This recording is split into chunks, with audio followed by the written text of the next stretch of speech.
The wind howled across 3,000 acres of prosperity, and Caleb Mercer ate his supper alone. February dusk painted the sky in shades of iron and ash. Through the dining room window, Caleb could see his land stretching toward the horizon, fences straight and strong, cattle fat in the winter pastures, barn doors solid against the cold. At 42 years old, he'd built something most men only dreamed about, the finest ranch in the territory. Money enough to buy anything he wanted. Tonight, he wanted company. The table sat 12. He occupied one chair. His fork scraped against the plate, and the sound echoed through the empty room. Cold beef, stale bread, coffee gone bitter in the pot. He could afford to hire a cook. But what was the point? Cooking for one man seemed a waste of anyone's talent. Caleb pushed the plate away and leaned back in his chair. The house surrounded him, large, well-built, silent as a tomb. Every room furnished with the best money could buy. Every surface polished. Every chair empty. He'd meant to fill these rooms with children's laughter, with a wife's voice, with the comfortable chaos of family life. 20 years of building, and he'd forgotten to build what mattered. Outside, the wind rattled the windows like it was trying to get in, or maybe trying to remind him that emptiness had a sound. He rose and carried his plate to the kitchen. The sink gleamed, unused except for his single dish. The stove sat cold more often than warm. He'd built this house with his own hands, every board and nail placed with care. A house meant for a family that never came. A man can die of thirst in a house full of rooms, he thought. Through the kitchen window, distant lights flickered from town. Copper Bluff, 5 miles east. Folks there knew his name, respected his success. But did anyone know him? Really know him? Caleb poured the cold coffee down the drain and watched it swirl. Away. Tomorrow he'd ride to town for supplies, pick up some feed, check on his account at the mercantile, maybe exchange a few words with Silas or the other merchants. Surface talk, weather and cattle prices. Tonight, he'd sit on his porch and listen to the wind. He grabbed his coat and stepped outside. The cold bit into his face, but he didn't mind. Cold was honest. Cold didn't pretend. The porch stretched the length of the house wide enough for rocking chairs, for children to play, for a family to gather on summer evenings. He sat alone, watching darkness settle over his empire. Tomorrow would be the same, and the day after. The wind sounded like loneliness given voice. The mercantile buzzed with whispers when Caleb rode into Copper Bluff the next afternoon. He noticed it immediately, the way conversations stopped when he tied his horse to the post. The sideways glances, the quick turns of heads. Something had stirred up the town's gossip mill, and by the eager looks on faces, it was something juicy. Caleb stepped onto the boardwalk and headed for Silas Crawford's mercantile. Before he reached the door, Silas appeared, wiping his hands on his apron. Afternoon. Mercer, come to see the show. What show? Silas jerked his thumb toward the town square. Caleb followed the gesture and felt something twist in his chest. On a bench outside the shuttered dress shop sat a woman and a small child. The woman wore a thin coat, inadequate for February. Her auburn hair was pulled back severely, and her face pale. Composed, dignified despite circumstances, stared straight ahead. The child, a girl of perhaps 5 years, pressed against her mother's side, shivering. Snow had begun to fall. White flakes dusted their shoulders like forgotten things. Who is she? Caleb asked. Calls herself Clara Dunning. Came in on the afternoon stage with that child in one carpet bag. Unwed mother, looking for work. Silas snorted. Can you imagine? Thought decent folks would hire her kind. Hotel turned her away. Mrs. Patterson said she'd no room for such women. Nobody wants trouble like that. Caleb watched as Clara adjusted her daughter's coat, pulling the collar higher around the small neck. The gesture was tender, protective, desperate. Where's she supposed to go? Silas shrugged. Not our problem. Maybe she'll catch the next stage out. Should never have come here in the first place.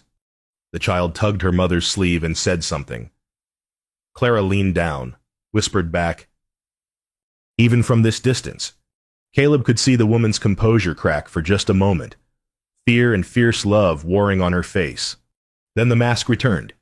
"What you do for the least of these." His mother's voice echoed from years past. "You do for him." Before his mind could catch up, his feet were moving. He crossed the square, snow crunching beneath his boots. The woman looked up at his approach, and he saw her eyes green, careful, wounded but not broken. She drew the child closer. "Ma'am?" He touched his hat. "Name's Caleb Mercer. I've got a ranch outside town. Big house, empty rooms. I'm in need of a housekeeper, someone to cook and clean. Room and board plus fair wages. If you're interested."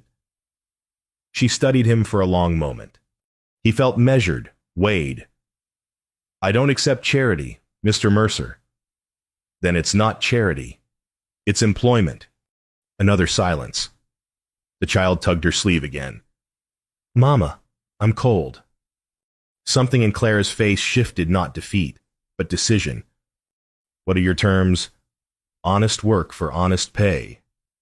You and your daughter get the room off the kitchen. Meals included. You keep house. Cook meals. Maintain the accounts. I pay what the job's worth." And nothing more expected. He understood her meaning. Nothing more. My word on it. She rose, lifting her carpet bag with one hand and taking her daughter's hand with the other. "Then we accept. I'm a hard worker. Mr. Mercer, you'll have no complaints." As he helped them into his wagon, Caleb felt eyes boring into his back. He turned to see Silas standing in the mercantile doorway, mouth open. Behind him, faces pressed against shop windows. The gossip had already begun. The child's laughter stopped Caleb's breath. He'd shown Clara and her daughter Lily. He'd learned to their room off the kitchen, modest but clean, with a window facing the mountains. Clara had nodded approval, her careful eyes taking in every detail, professional, reserved. "I'll start supper," she'd said, "if you'll show me the pantry." That had been an hour ago.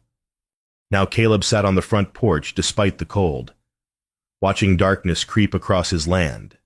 From inside the house came sounds he'd nearly forgotten existed. Footsteps, movement, life. And then, floating down from somewhere above laughter, high, bright, pure, a child's delight. Caleb rose and entered the house, following the sound. It came from the attic stairs. He climbed them quietly and found Lily in the dusty space beneath the rafters, rocking back and forth on something he'd forgotten he owned. The wooden horse, carved by his father when Caleb was 3, painted brown, with a black mane and tail made from real horsehair.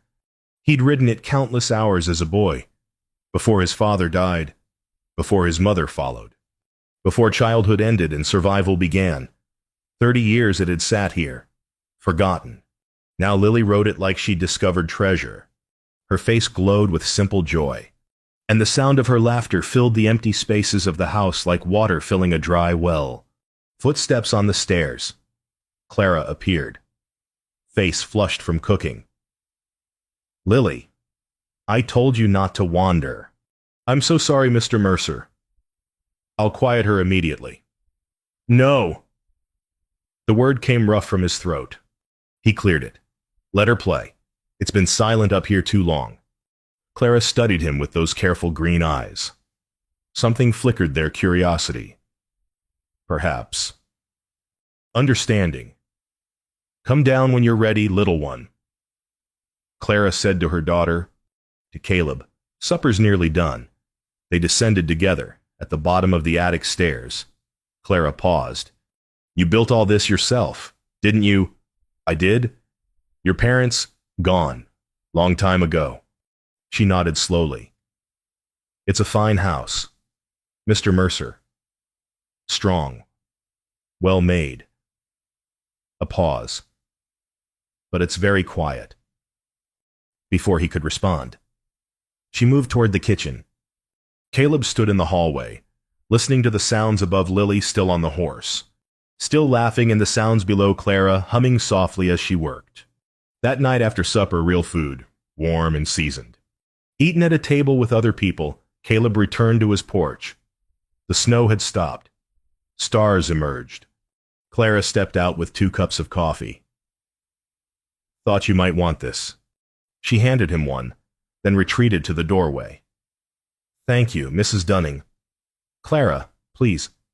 "If I'm to work in your home, first names seem appropriate." "Then you'll call me Caleb." A small smile touched her lips, the first he'd seen. "Good night, Caleb." "Good night, Clara."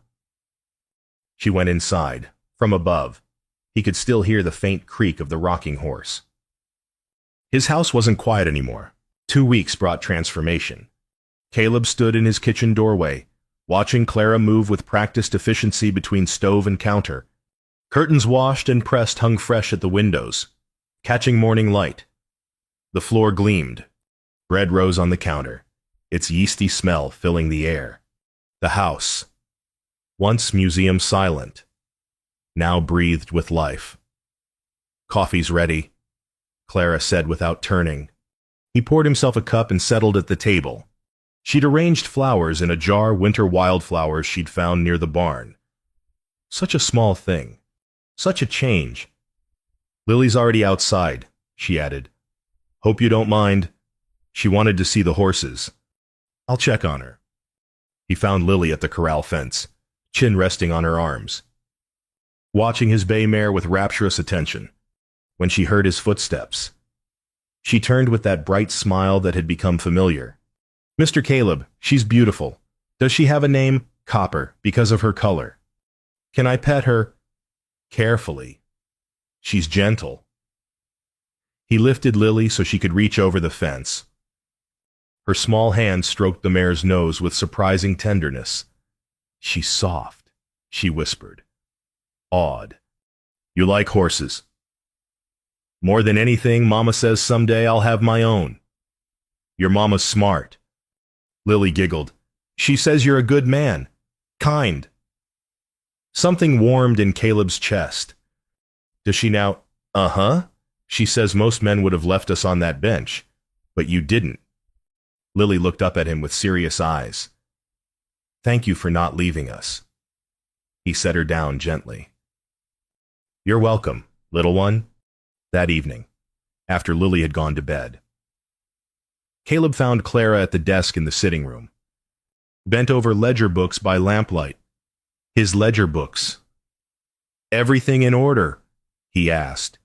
She looked up, pushing a strand of hair from her face. "More than in order. Your records are immaculate, but your calculations here," she pointed. "These could be optimized. If you bought feed in bulk from Miller's instead of Silas's Mercantile, you'd save nearly 15%. He pulled up a chair, impressed. "You've got a head for numbers." "My father was a school teacher. He believed girls should be educated same as boys." Her voice softened. "Before he died. Before everything changed. What happened, if you don't mind my asking?" Her pen paused. "I mind, but not the way you think." A breath. "Another time, perhaps." He nodded. "Fair enough." The next day, Caleb rode into town for feed. At the Mercantile, Silas leaned over the counter with an expression Caleb didn't like. "Folks are talking. Mercer. Folks always talk. This is different. Bachelor man. Fallen woman under his roof. Pretty little girl. Doesn't look proper. No matter what you say." Caleb's jaw tightened. "She's my housekeeper. Nothing improper about it. That's not what it looks like."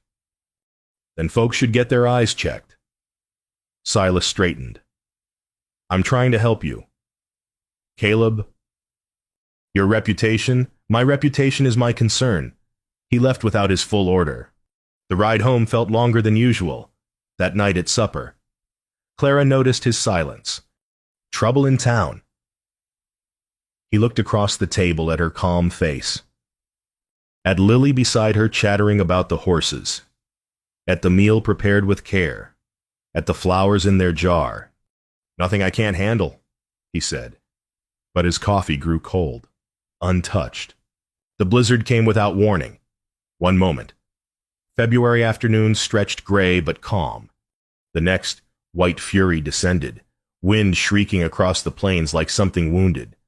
Caleb barely made it back from checking cattle before visibility dropped to nothing. "We're sealed in," he announced, stamping snow from his boots. "Storm will blow itself out by morning, most likely." Clara nodded, already moving to stoke the fire. "I'll make a hearty supper, Lily. Help me peel potatoes." By evening, the world had disappeared. Wind howled against the walls, but inside, the fire crackled warm. After supper, Lily played with the rocking horse near the hearth, while Clara and Caleb sat in chairs opposite each other, coffee cups in hand. Silence stretched between them, but comfortable, like old friends, not strangers. Finally, Clara spoke. "You want to know my story?" Caleb looked at her. "Only if you want to tell it." She stared into the flames for a long moment. When she spoke, her voice was steady. "I was engaged to a respectable man, or so I believed. His family had money. Mine had none, just my father's reputation as a good teacher." Her hands tightened around her cup. "He courted me properly, spoke of our future. And then he took liberties. Promised marriage was certain. Said it would be all right." The fire popped. She continued. "When I discovered I was with child, I went to him, trusting, certain he'd honor his word." Her laugh held no humor. "He denied everything, called me a liar. A woman of loose morals trying to trap him. His family's money spoke louder than my truth." Caleb's hands clenched. The town believed him, of course. I was the fallen woman, the seductress who'd tried to ruin a good man's name. My father died of shame, at least. That's what they said. Heart gave out. I think it broke. She looked up at him. But Lily came from that darkness. My light. I'd do it all again for her. She's my heart. "The man's a coward," Caleb said, voice rough with anger, lower than any snake. "And perhaps, but his cowardice gave me my daughter. I can't fully hate him for that." They sat in silence as the storm raged outside. Then Caleb spoke, surprising himself with his honesty.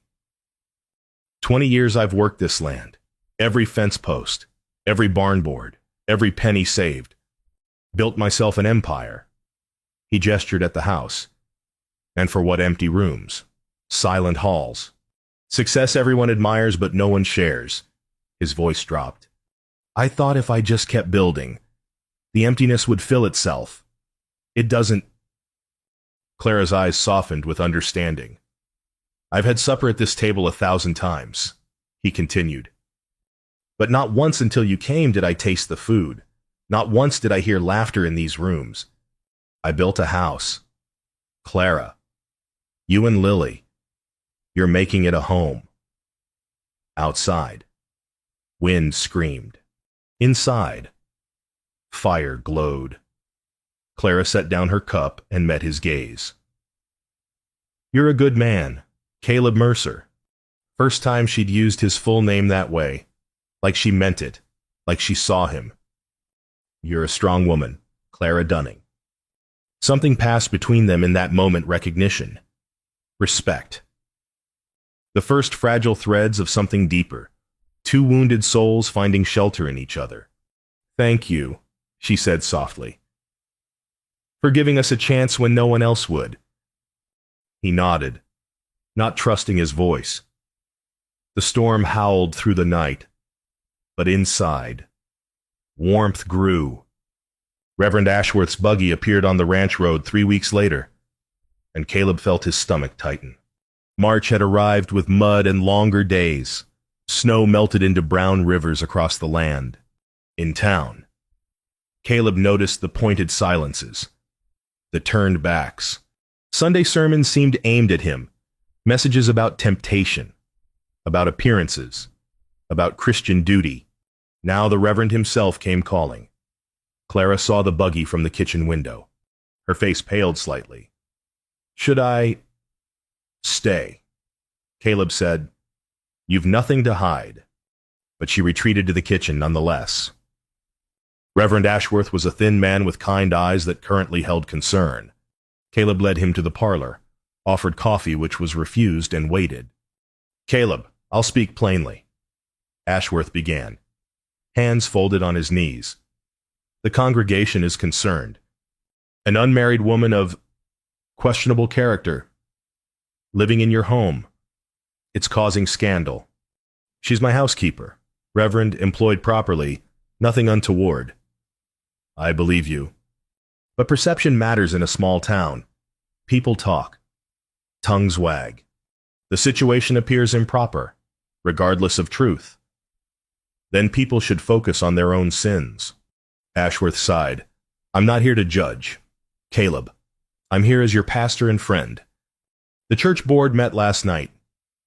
They asked me to speak with you.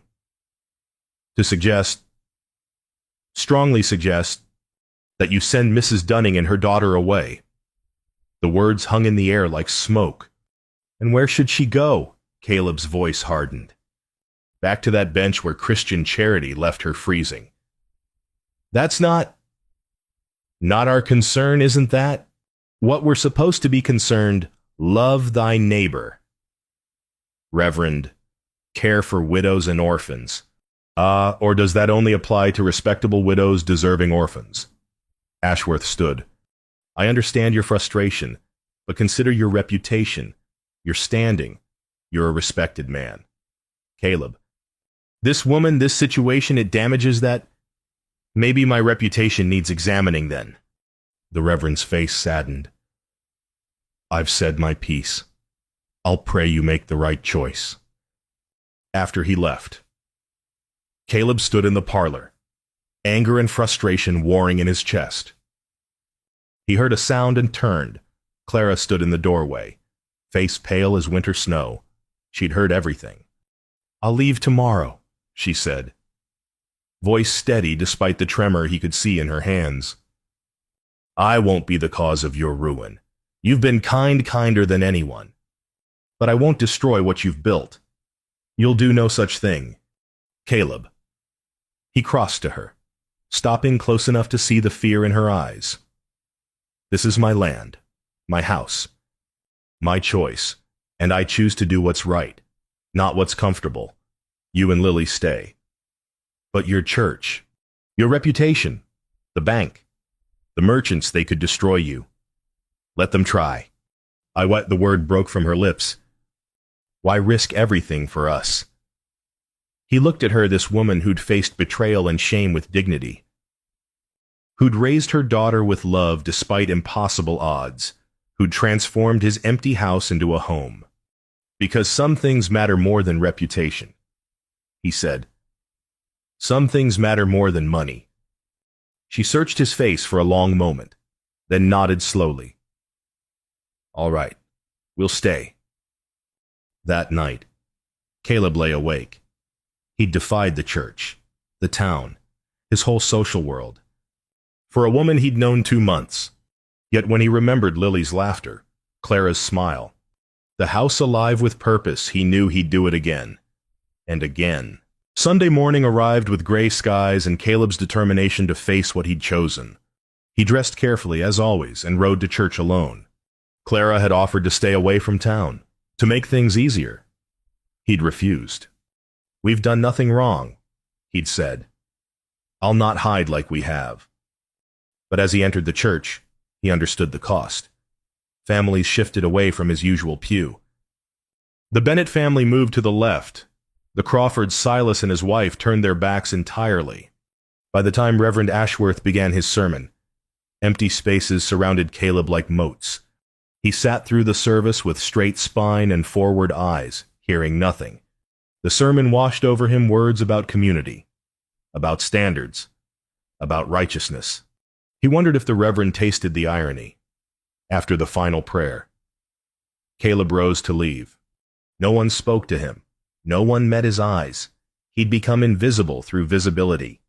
Outside, Silas waited. His smile held no warmth. Last chance, Mercer. This doesn't have to continue. Send the woman away, and all's forgiven. Your business continues as normal. And if I don't, Silas's expression hardened. Then maybe your cattle find trouble at market. Maybe buyers don't show. Maybe the bank reviews your loans, finds reasons to call them due. He stepped closer. You're a smart man, Caleb. Don't throw everything away for a fallen woman and her bastard child. The word hit Caleb like a physical blow. His hands clenched. You'd threaten a man's livelihood over gossip. I'd protect this town's moral character. Caleb turned away before he did something he'd regret. He rode home in silence, anger and doubt warring in his gut. That evening, he sat on the porch as darkness fell. Stars emerged one by one, but he barely saw them. Had he been foolish, prideful 20 years of work, of building, of sacrifice, all potentially destroyed by his choice? Was principle worth poverty? Was doing right worth losing everything? Soft footsteps. Clara appeared carrying 2 cups of coffee, steam rising in the cool air. Without speaking, she handed him one and settled into the chair beside him. For a long while, neither spoke. The silence held weight but not discomfort. Finally, Clara said, "My father used to tell me something. A man's true wealth is measured not by what he owns, but by what he'd give away for what's right." Caleb sipped his coffee. Your father sounds wise. He was, principled to his last breath. She looked at him. Like you. He stared out at his land. In the darkness, he couldn't see the fences or the cattle or the buildings, just black expanse stretching to unknown horizons. I've been rich for 20 years, he said slowly. Money in the bank, respect from everyone, success by every measure. He paused. I've never been happy. Not once. Not until... He stopped. Not until... Clara prompted softly. Not until you and Lily came. Her breath caught, in the darkness. He heard it clearly. You've brought me trouble. He continued. Gossip, threats, social ruin. He turned to look at her. You've also brought me life. Laughter in my house. Purpose in my days. Someone to share a meal with. Caleb. He reached over and took her hand. First time he'd touched her deliberately. Her fingers were warm, strong, slightly calloused from work. Tomorrow I'll stop hiding, he said. Tomorrow I'll stand for what I believe, whatever it costs. She squeezed his hand. You're sure? Never been more sure of anything. They sat together as stars wheeled overhead, 2 people choosing courage over comfort, principle over popularity. The night was dark, but something in both of them had found its light. Monday morning brought the town meeting, and Caleb brought his household. You're sure? Clara asked for the 3rd time as he helped her into the wagon. Lily climbed up after, face bright with excitement at the rare trip to town. I'm sure. You're part of my household. You've every right to be there. People will talk. People already talk. Time they heard something worth talking about. They rode into Copper Bluff in full view of every eye. At the town hall, Caleb helped Clara down with deliberate courtesy, then lifted Lily in his arms. Together, they walked up the steps. Inside, conversations died. Silas stood at the front, mid-sentence about tax allocations for the new schoolhouse. His mouth hung open. Caleb guided Clara and Lily to seats in the front row. He helped them settle, then remained standing. The room held perhaps 40 people, shop owners, ranchers, their wives. Every face turned toward him. I have something to say. Silence thundered. For 2 months, he began, voice carrying clear. This town has whispered about my housekeeper. Called her fallen, called me foolish, questioned my judgment, my morals, my good sense. Silas started to speak. Caleb raised his hand. Let me finish. He looked around the room, meeting eyes that tried to avoid his. I hired Mrs. Dunning when everyone else turned her away. When Christian charity meant leaving a woman and child to freeze on a bench, I offered work. When moral superiority meant closing every door, I opened mine. Murmurs rippled through the crowd. What have I witnessed in 2 months? A woman who works harder than any hand I've hired. A mother who raises her daughter with love and dignity despite circumstances that would break lesser souls. A lady who prays every night, thanking God for shelter that this supposedly Christian town denied her. He stepped forward. You want to know what's improper? Leaving a woman and child in the snow because of gossip. Judging someone's past while ignoring their present character. Threatening a man's livelihood because he chose mercy over mockery. His voice hardened. That's improper. Direct gaze at Reverend Ashworth. Scripture tells us to care for widows and orphans, to shelter the stranger, to clothe the naked and feed the hungry. Mrs. Dunning needed shelter. I provided it. If that costs me your respect, then your respect was never worth having. Silence stretched tight. Then, from the back of the room, a creaking of wood. Old Mrs. Patterson, widow of the former school teacher, rose to her feet. Her voice carried stronger than her frail frame suggested. The man speaks truth. We shamed ourselves that February night, called ourselves Christians while leaving a child to freeze. That girl, she pointed at Lily, could have been any of our daughters. That woman could have been any of us, had fortune turned different. Another voice. I saw them on that bench. Did nothing. God forgive me. More murmurs, different in tone now, heads nodding, faces shifting from judgment to shame. Not everyone. Silas glowered. Ashworth looked uncomfortable. But enough. Enough people remembered their values. After the meeting, as people filed out. Mrs. Patterson approached Clara. The old woman's eyes were kind. Would your daughter like to attend school? Mrs. Dunning new term starts next week. Could use another bright child. Clara's eyes filled with tears. She quickly blinked away. Yes. Yes, she'd like that very much. Mrs. Patterson patted her hand. Then we'll see her Monday. Outside. Spring sunlight filtered through dispersing clouds. Lily tugged Caleb's hand. Mr. Caleb, does this mean we get to stay? He knelt to her level. Yes, little one. You get to stay. Her smile could have lit the whole territory. April arrived with green shoots pushing through brown earth. And Caleb Mercer understood finally what he'd built his empire for. He stood on his porch in the golden afternoon light, coffee in hand, watching Clara and Lily in the garden. Clara had claimed a patch of ground near the kitchen door, turning winter-hard soil into neat rows of promise, vegetables for summer, herbs for cooking, and along the edges, wildflowers because, she'd said, beauty matters as much as usefulness. Lily knelt beside her mother, small hands pressing seeds into prepared earth. Her concentration was absolute, tongue poking from the corner of her mouth. Clara guided her gently, showing how deep, how far apart. When to cover with soil, their laughter floated across the yard, mingling with birdsong. The town had shifted. Not complete acceptance, Silas still muttered. Some doors remained closed, but enough had opened. Clara received polite nods at the mercantile now. Lily had made friends at school, came home chattering about lessons and games. At Sunday services, 1 or 2 families had returned to Caleb's pew. More importantly, his cattle had sold at fair market price despite the threats. The bank had renewed his loans without question. Silas had discovered that Caleb Mercer's reputation as an honest rancher carried more weight than gossip. But material success mattered less now. What mattered was this: a garden growing where barren ground had been, laughter in rooms that knew only silence, purpose in days that had stretched empty.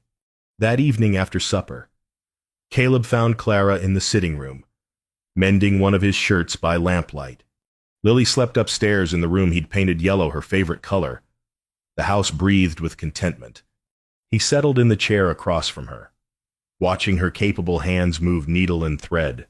Such simple domesticity, such profound peace. Clara. She looked up, eyes warm in the lamp's glow. "I'm not good with words," he said. "Never have been, but something needs saying." Her needle paused. He gestured at the house, the land beyond the windows, the life they'd built in 3 months. "All my years of working, building, accumulating. You asked once what I built it for. I didn't have an answer." He met her eyes. "Now I do." "And what's that?" Her voice soft. "Family."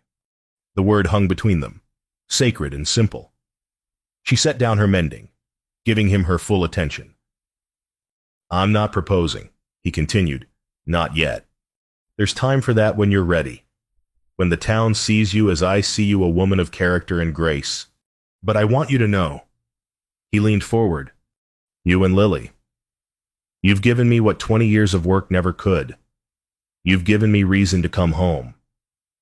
Purpose beyond profit. Joy I'd forgotten existed." Her eyes glistened. "I don't need an answer," he said. "Just needed you to know." Clara rose and crossed to him. She took his rough hand in both of hers. "You gave us shelter when the world turned away," she said. "Gave us dignity when gossip would have stolen it. Gave Lily a home. Gave her horses to love and a school to attend. Gave me—" She paused. "You gave me hope again. I'd forgotten what that felt like." His free hand covered hers. "Stay," he said. One word, 1,000 meanings. She smiled full, unguarded, radiant. "We're not going anywhere." On the mantel behind them, he'd placed his childhood rocking horse beside her father's Bible, old and new. Past and future, separate wounds becoming shared healing. Outside, the last snow melted from the north pasture. In the garden, green shoots reached toward spring sun. Through the window, the land stretched vast and prosperous as always, but different now, not empty. Alive with possibility, Clara settled back into her chair, resuming her mending. But her smile remained, and her eyes met his often, sharing silent conversation. Caleb sipped his coffee, tasting it fully for the first time in decades. A man's true wealth is measured by what he'd give away for what's right, her father had said. Caleb had risked reputation, social standing, even financial security, and gained immeasurably more. The lamplight glowed golden on two people who'd found in each other what money could not buy and judgment could not destroy. The house that Caleb built, the home that Clara and Lily created, the family that chose them all. Outside, spring peepers sang their ancient song of renewal. Inside, warmth and peace and love took root, growing strong as the frontier itself. Not a story of grand adventure, just a tale of ordinary courage, a millionaire cowboy who learned that true wealth means sharing what you have, and a woman who taught him that family isn't born, but chosen. Sometimes, the greatest gift is simply opening the door, and sometimes, the bravest thing a man can do is let love walk through it.